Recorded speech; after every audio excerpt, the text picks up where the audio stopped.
All right. I don't know how they gave this interview to Johnny Spoiler, dude. Someone's gonna get fired. Just kidding. It's gonna be the best interview of all time. We're gonna dive right in, try to take a stab with Kyra Gardner talking about living with Chucky. We're just gonna go right in. If you're cool, we're just gonna go zoom. Okay, literally zoom. Yeah, exactly. Yeah, I'm sure he's done like a million of these, like probably. I'm getting used to it. Yeah. And well deserved, by the way. We'll get into we'll get into more. I don't like to give away. I don't want to play my cards too early. All right. So you made this magical little short called Phoebe. Now I want to know. I tried to dig it up, but I couldn't find it. Is it available to watch online? And are you going to adapt it into a feature? Wow, that is crazy. It was available for people to watch on Vimeo. But I have a song from Dirty Dancing, Time of My Life, in that short, and the licensing for it expired like a few months ago. Yeah. Or longer. And so it was like pay for it again for another term so that people could watch it on Vimeo, or just like take it off of Vimeo. And I was like, I'm not gonna pay for this. I put all my money into this documentary I just made. I'm good. Well, but for the uninitiated, I just want to mention that Phoebe's like an animatronic fish puppet, and it's hardcore, folks. Like if you can find, like on the Facebook channel, there's like behind the scenes stuff, so you can definitely see some of it. It's pretty amazing. Yeah. It's a literal fish out of water coming of age movie of a girl trying to make friends in college. But yeah, Phoebe still exists, and Kimmy Robertson, who voiced her, who is a sweet baby angel, is still around and a good friend. So I would be curious to adapt it into a feature length version. I've been getting that a lot recently, and I'm just like, dang, have I been sitting on this for too long? I don't know.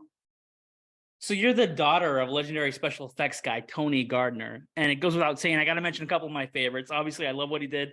He was working as like an assistant, I think, on Thriller, but then he did the makeup effects in Darkman and the half zombie from Return of the Living Dead, dude. So how do you step out of his shadow to like forge your own path as a filmmaker and like establish your own voice?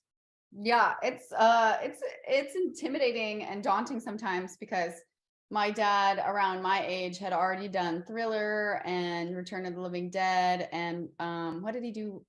The Blob, probably, maybe. Around the same time, yeah. I don't want to drop all his goodies because it's about you. It's not about him. You know what I mean? But exactly. Just want to acknowledge the history, right? The legacy of it all. Exactly. So it's like it's a little less intimidating to not be in a shadow when it's when I'm going into directing and not SFX makeup. I think if I was an SFX makeup artist, it would be a lot harder to step out of his shadow. But it's great. It's almost like my goal in filmmaking is to make weird, creepy, or fantastical movies and utilize my dad. I don't view it so much as a shadow of it anymore. I used to, but it's like now we just get to work together as adults. That's really awesome.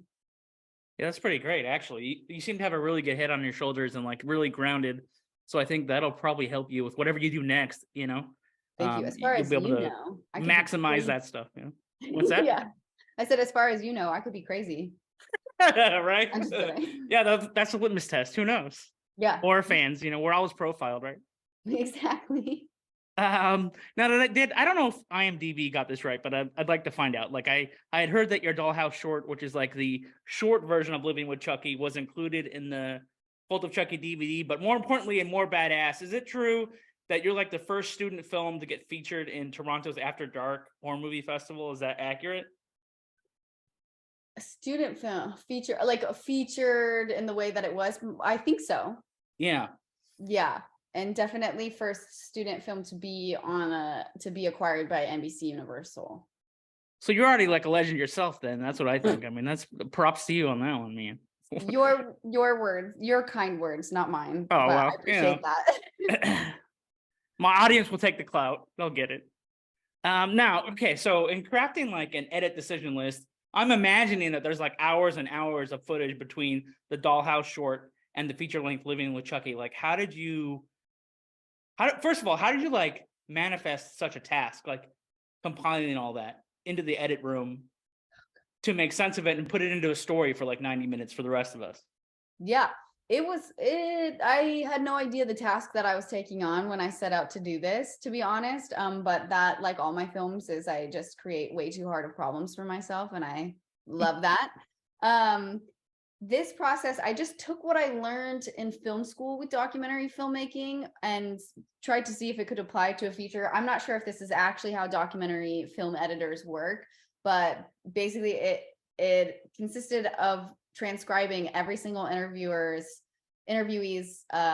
interview and to Word. So I have a giant binder this big, and it's every interview typed out. And then it was a color coding system. Blue was like the history of the franchise. Green was when people talked about money. Pink was what, like, people's love for each other. And it was just like literally doing a paper edit first of, like, with sticky notes of, okay, if I talk about that, then I can talk about this. And then this sentence goes from green to pink. So then that can transition us to talking about this. And it was a lot of trial and error of seeing just like what could flow. And it was a lot of very bad, too long, rough cuts to go through to get something that actually made sense. No, that's like an amazing answer, because I just feel like you just gave like aspiring documentarians or film students or filmmakers that are exploring this like great ideas. I don't think anybody would have thought to make a visual binder of the themes of the interviews within the transcripts and then compile it in such a way that you could pull it from make an edit decision list on that kind of level. That's an amazing answer. Thank you for sharing that with us. Of course. Now, I heard in one of your other recent interviews that like you weren't initially maybe into docs, but you had like a documentary film class that you had to take as a requirement. Since that time, have you fallen in love with any documentaries outside of your own in particular? A couple titles that you really enjoy or maybe be inspiring or something on your playlist? Yeah. I haven't watched a lot of horror documentaries. I should. And obviously the ones that I was inspired from for film school was Searching for Sugar Man and Stories We Tell. But then I continued to watch some, and is it called Summer of Soul? Came out, I think last year. It was nominated for some big award, whether it was the Academy or something like that. But that was obviously a way different subject, and it was basically about like the Black Woodstock that was taking place back in the 70s or 80s. And I really enjoyed that documentary. Their editing style is really good. They have great B-roll. Their title sequence is great, and it's all like with 70s like cool music and stuff like that. That I really enjoyed that one. Have you happened to see there's like a 3-hour long Nightmare on Elm Street documentary, right? I have seen some of it. Yeah, okay. And then there's an amazing, also I think it's 3 hours. I don't know what the 3-hour mark, I don't know what that's about. One of them is 6 hours. Really? Yes. Wow. So there's the Eagles music documentary. The reason I bring those up is, to me, those are like gold standards that you might see on a shelf. However, the Nightmare on Elm Street one was like a gold standard in horror movie documentaries. And then you bring us Living with Chucky, and I feel like it fits right on the shelf. Because it's like a penultimate like Chucky documentary, because I feel like what happens to franchise fans is in between movies, we might go to festivals, we'll do the Q&As, we'll go to the conventions, or we'll go online, we're in the forums, the message boards, the Facebook groups or whatever, but nothing really like kind of pulls it all together. So a lot of the things that we were thinking about with Chucky and his extended family now, right? Because we have the other dolls, I think it's Tiffany, right? And then Glenn and Glenda, right? So we have like a whole family of dolls now in the franchise, and then there's a series and everything, but nothing really kind of like brings all the other feelings that we have like together. But now like your movie's like a guidepost, you know what I mean? Like it all kind of has like we have a central focus now. Yeah, that was something that I was happy about, because a lot of people like will ask me questions or things like that have been answered in behind the scenes interviews and things like that, but it's spread all across the internet, and how would you know? So I was hoping to make a one-stop shop for all your Chucky needs. You nailed it. Now, is there a moment that stands out from working second unit on the Foo Fighters horror movie Studio 666? I was supposed to direct second unit, and then there was budget cuts, so I directed and shot a making of could be documentary of the entire movie. So that was 2.5 3 years. I was also shooting that while finishing this, which was also time consuming. Gosh, so many moments. But there was this moment, they were doing a test makeup for Dave prior to the movie actually starting to film, because he turns into, spoiler alert, he turns into a demon man at the end. And I was filming my dad doing his makeup, and then Taylor Hawkins walked into it was this bathroom. We were doing it in the bathroom of the house that they shot the movie at, but also that was where they recorded their latest album. And so they were also talking about the album because it hadn't come out yet. And it was just me and my dad, Dave, and Taylor in the bathroom talking about their next album and the movie for like 15 minutes. And that the whole process was so magical and fun, but like that moment was just so special, and just like a moment where I was watching myself watch what was happening, and I was like, this moment will never happen again. And maybe I won't get another opportunity to talk to you. So I got one biggie, the last question. Okay, here we go. The reason we're here, besides making sure everybody watches Living with Chucky, if you could make a Child's Play movie, what are your ideas for Chucky, or where would Chucky and company, what would the dolls be up to, or where do you think your story would go if you're at the helm of directing and writing the next Child's Play movie? Oh, Jesus. I just feel like he's been brought so many places already. Definitely not taking him into outer space. We're not gonna no, thank you.